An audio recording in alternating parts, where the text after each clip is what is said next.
নমস্কার বন্ধুরা, আমি মঞ্জুশ্রী এসে গেছি আমার রান্নাঘরে। আজকে নিয়ে এসেছি এক মজাদার গরমকালের রেসিপি, যেটা ছোট বড় বুড়ো বাচ্চা সবাই ভালো লাগে। আর এটা আমার অনেক বন্ধুদের রিকোয়েস্টের রেসিপি। আসুন তাহলে দেখে নিন ব্যানানা স্প্লিট কিভাবে বানাতে হবে। মাত্র 2 মিনিটে হয়ে যাবে। আপনাদের জন্য আমি এটা শেয়ার করলাম আজকে। ছাড়িয়ে নিয়েছি একটা পাত্রে, তার উপরে আমি চকোলেট সিরাপ আমি দিয়ে দেবো ডিজাইন করে।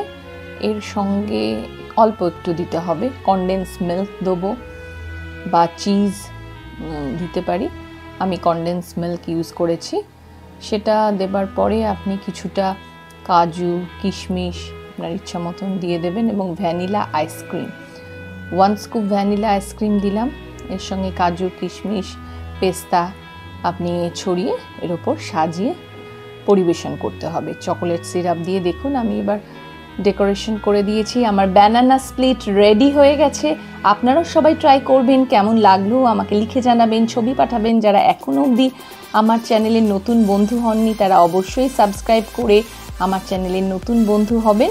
আজকের মতন এটুকুই। ভালো থাকবেন, সুস্থ থাকবেন। Bye, tata, take care.